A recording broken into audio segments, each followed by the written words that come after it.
जय Hind future officers. मैं अक्षय मौर्य आज आप सभी का स्वागत करता हूं इंदौर डिफेंस एकेडमी के यूट्यूब चैनल पर।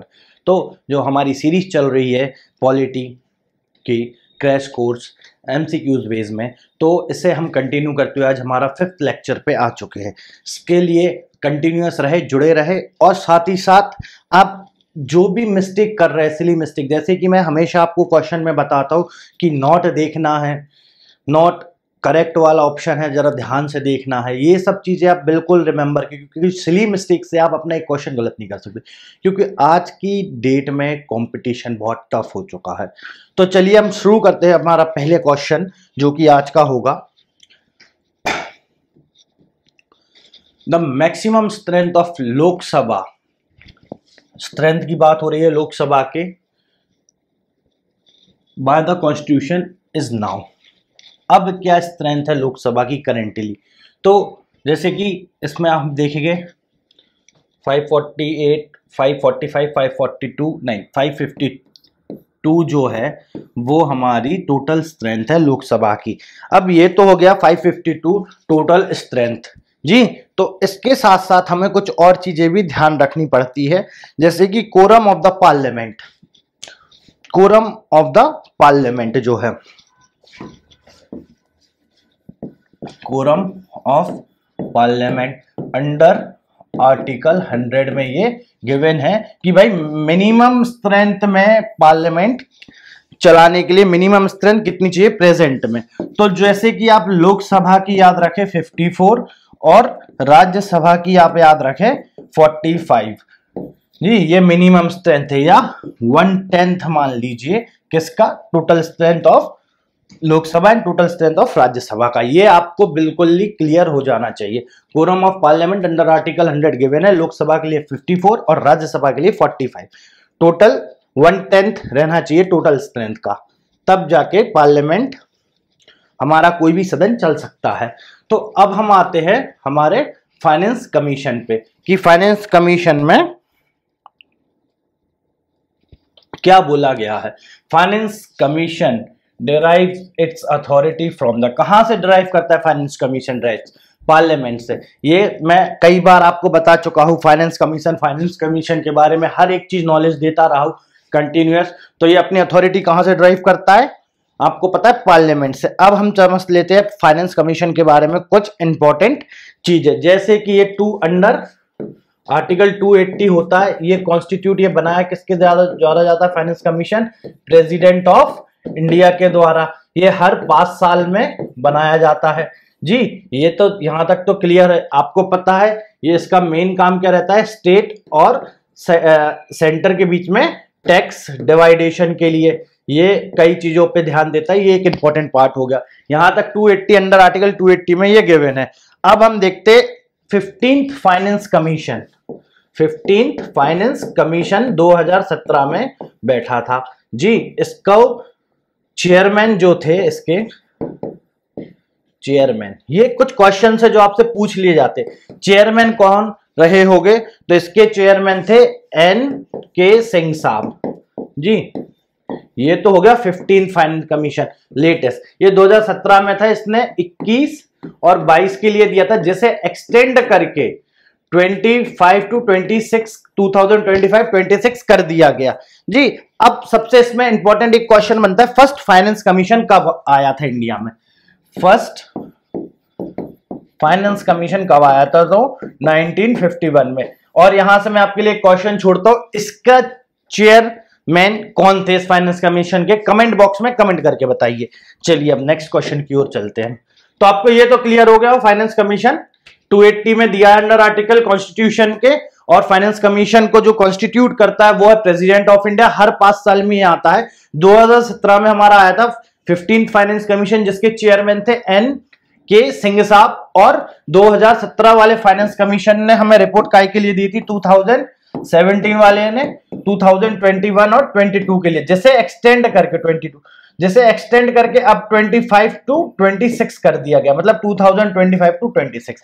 ये आपको याद रखना है। चलिए यहां से ये क्वेश्चन होता है खत्म। अब हम आते हैं थर्ड क्वेश्चन पे। आज के थर्ड क्वेश्चन है, विच one of the following statement is correct?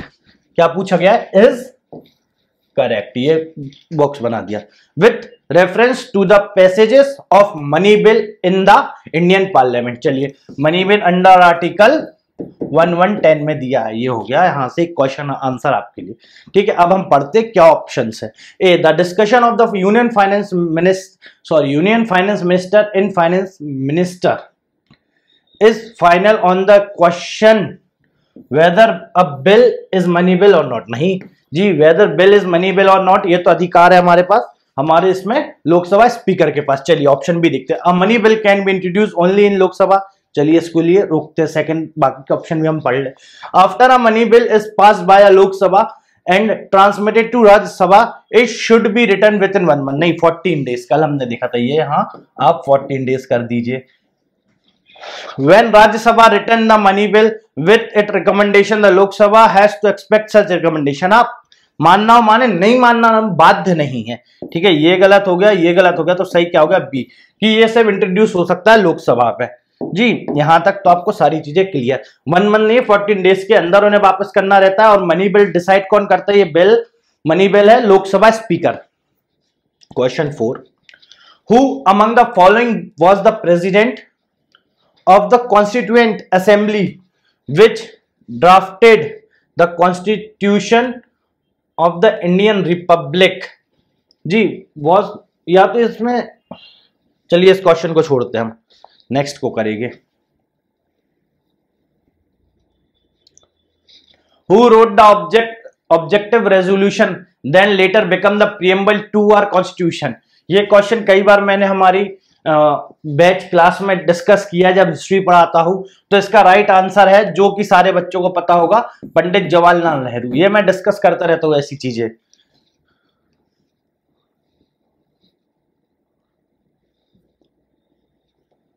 Which of the following is discretionary function available only to the governor of the state? कौन सी पावर है सिर्फ गवर्नर ऑफ द स्टेट के पास है? चलिए पढ़ते हैं। Appointing the new chief minister when no single party or leader command the majority support. देखते हैं। The solution of the assembly when advised by a chief minister on the losing majority. हाँ भाई, ये तो है। Advising the president of the failure of constitutional machinery and to impose president rule. जी भाई, ये भी और ये भी है। तो इसमें जब तीनों सही है, इसका फोर्थ जब हम डी पढ़ेंगे तो इसमें क्या लिखा? All the above. तो D option will be the correct option in this question. जी, who among the following do not participate in the election of the president? कौन पार्टिसिपेट नहीं करता? चलिए बताइए। Elected member of Lok Sabha and Rajya Sabha, हाँ करते हैं sir. Elected member of legislative assemblies of state, हाँ legislative assemblies, not legislative council के मेंबर नहीं करते, क्योंकि वो सिर्फ हमारे साथ लिमिटेड स्टेट्स में ही है, उससे ज्यादा नहीं है, इस वजह से लेजिस्लेटिव काउंसिल के मेंबर नहीं रहते। ठीक है, इसमें पूछा गया असेंबली के, तो भाई हाँ रहते। Elected member of legislative assembly of Pondicherry and Delhi, बिल्कुल हाँ यहाँ के भी रहते। नॉमिनेट मेंबर ऑफ राज्यसभा, ना जी ना, बिल्कुल नहीं रहते। This will be the correct answer for us. Option D will be the correct. चलिए क्वेश्चन नंबर 8 की ओर बढ़ते हैं हम आज के। 9th schedule of the constitution was added by first amendment act 19 क्या है बताइए? 51। ये क्या था? Land reforms. लैंड रिफॉर्म्स के लिए लाया गया था ये फर्स्ट अमेंडमेंट एक्ट जी, जिसे कहा गया है 9th शेड्यूल। यहां तक आपको कोई दिक्कत नहीं हो रही होगी जी। ईयर भी बता दिया गया। क्या है अमेंडमेंट? लैंड रिफॉर्म्स के रिगार्डिंग। चलिए अब हम चलते हैं आज के 9th क्वेश्चन की तरफ। जॉइंट पार्लियामेंट्री सेशन, ये बहुत important question. Joint parliamentary session in India are chaired by the president, नहीं ये ऑप्शन नहीं है, गलत। Vice president India who is the chairman, नहीं बिल्कुल नहीं। Speaker of Lok Sabha and prime minister of India, नहीं। Right answer will be the C1। इसमें जो है right answer will be the C1। Speaker of the Lok Sabha attend करते हैं ज्वाइंट पार्लियामेंट्री सेशन को जी। यहां तक कोई दिक्कत आपको? और इसमें एक सबसे दिक्कत, अगर ये सेशन में कोई बिल आता है तो ये पास होना चाहिए, नहीं तो वो बिल कोलैप्स माना जाएगा। ये हो चुका अभी तक ज्वाइंट सेशन जो है हमारे इंडिया में, ज्वाइंट चलिए मैं ऐसा लिख देता हूं, ज्वाइंट सेशन जो है वो 4 बार हो चुके, और 2008 का जो सेशन था लेटेस्ट ज्वाइंट सेशन वो था वुमेन रिजर्वेशन के लिए जी। तो ये आप ध्यान रखना बहुत अच्छे से, वुमेन रिजर्वेशन के लिए था ज्वाइंट सेशन जो 2008 का था। इसके पहले के जो 3 सेशन और है, टोटल सेशन कितने हुए ज्वाइंट सेशन 4, मैंने आपको 4th वाला बता दिया वुमेन रिजर्वेशन, और जो 3 रह गए वो आप कमेंट बॉक्स में कमेंट करके बताएं। देखे तो आपकी तैयारी कैसी चल रही है सीडीएस के आने के पहले। क्वेश्चन नंबर 10th की ओर हम अग्रसर होते हैं। Which among the following statements with respect to the CAG of India are correct. CAG के बारे में बात हो गई है। ये कैग हमने डिस्कस किया था शायद इससे पहले वाले लेक्चर में। The procedure and the ground of his removal of the office are the same as the जज ऑफ सुप्रीम कोर्ट। जी भाई बिल्कुल सही बात है, ये तो है ही। He prescribed the form in which account of union and the state are to be kept। जी भाई ये भी सही है, इसमें दोनों ही ऑप्शन सही है, तो option C will be the correct option, both 1 and 2 ji. CAG की नियुक्ति कौन करता है? President of India. In which among of the following cases the joint session of both house. Joint session अभी हम समझ चुके हैं। Both the house of parliament can be summoned to amend the constitution। हो सकता है नहीं भाई, ज्वाइंट सेशन नहीं, ठीक है। अब when a bill has been pending with one house or more than 6 months after it was passed by the other। हाँ ये हो सकता है। when both the house disagree on the amendment to be made in the bill। जी भाई ये भी सही है। when a bill is passed by one house and is rejected by the other। हाँ ये तो इसमें ऑप्शन कौन सा है? Option B will be the correct. 2, 3 and 4, 1 is wrong जी। अब हम आते हमारे 12th। when a ordinary bill is referred to joint sitting of both the houses of Indian Parliament, it has been passed by, पढ़ लेते हैं, simple majority of total number of member of both the houses present and voting. नहीं जी, 2/3 majority of total number of member of both the houses ना, simple majority of total number of member of the both houses, 2/3 majority of the house presenting and voting. नहीं, correct answer will be the C, simple majority of the total number of member of both houses, दोनों houses के total member. मतलब यहां कहीं ना कहीं पड़ला भारी लोकसभा का हो जाता है ज्वाइंट सिटिंग में। Which one of the following feature of the Constitution of India is indicate the fact that the real executive power is vested in the Council of Ministers headed by the Prime Minister? कौन कहता है? Federalism नहीं कहता, representation of लेजिस नहीं, universal order ये तो voting वाला हो गया, ये हो नहीं सकता, ये हो नहीं सकता, ये भी नहीं है। तो पार्लियामेंट्री डेमोक्रेसी कहती है भाई कि रियल पावर वेस्टेड है council of minister headed by prime minister, not by president. Right to information in India is fundamental right, legal right, all the above, none of them. Legal right, right to information is a legal right in India. Question number 15 की ओर अग्रसर होते हैं हम। Which one of the following pair is not correctly match. कौन सा following pair correct? Power of the parliament creating a new state, बिल्कुल correct है। नॉट करेक्ट पूछा, ये ध्यान रखना, इसलिए ये तो करेक्ट है, मतलब ये क्वेश्चन हमारा गलत हो गया, ये this is correct. The power of state legislator altering the name of the state. क्या स्टेट का नाम बदलने की पावर स्टेट लेजिस्लेटर के पास है? ये सही हो गया क्योंकि नॉट करेक्ट पूछा है। Equality before the law both Indian and non Indian, हाँ इनको ये गलत हो गया इसके हिसाब से। Equality of opportunity Indian citizen, ये भी गलत हो गया। मतलब इसमें जो है A-C-D is correct and B1 is wrong, इसलिए पूछा नॉट करेक्टली मैच, तो B is a wrong answer जी। अब चलते हैं यहां से 16th की ओर हम आज के। द गवर्नमेंट सॉरी एक minute the government bill means a bill introduced by government bill क्या होता है? बिल ऑफ ट्रेजरी बेंच ना जी, member of the treasury bench in the Lok Sabha ना जी, member of the parliament who is not a minister बिल्कुल गलत, minister of Lok Sabha बिल्कुल गलत, minister in any house of the parliament, जो कि मिनिस्टर है वो किसी भी हाउस में अगर बिल लाता है तो उसे बोला जाता है गवर्नमेंट बिल जी। अब चलिए हम यहां से आगे चलते हैं 17th क्वेश्चन की ओर। The legislative council of state in India can be created or abolished by, ये तो 2 लेक्चर पहले भी बताया था, शायद कल भी बताया था। Parliament of on the recommendation of governor of the state, parliament alone, parliament after the state assembly passes the resolution to that effect, governor of the state on the recommendation of council of minister। Answer question option number C will be the correct, कि भाई parliament बदलता है, अधिकार है parliament के पास, पर कब? जब स्टेट असेंबली से उस रेजोल्यूशन को पास कर दे जी। अब आ जाइए 18th क्वेश्चन पे। Area wise which one of the following is the largest Lok Sabha constituency. अब ये देखिए यहां एक ऐसा क्वेश्चन घुमा के पूछ दिया, आपको याद नहीं रहे, पर कच्छ लार्जेस्ट पूछा है, कच्छ नहीं, कंगारा नहीं, पटना साहिब बिल्कुल नहीं, तो लद्दाख सबसे बड़ी कॉन्स्टिट्यूएंसी है इनके बीच में। तो ये ऐसे कुछ क्वेश्चन आ जाते हैं, थोड़े से टफ लगते, पर हाँ थोड़ा दिमाग लगाओगे आप एरिया वाइज तो कर लोगे। Question number 19, freedom of press in India is, क्या है?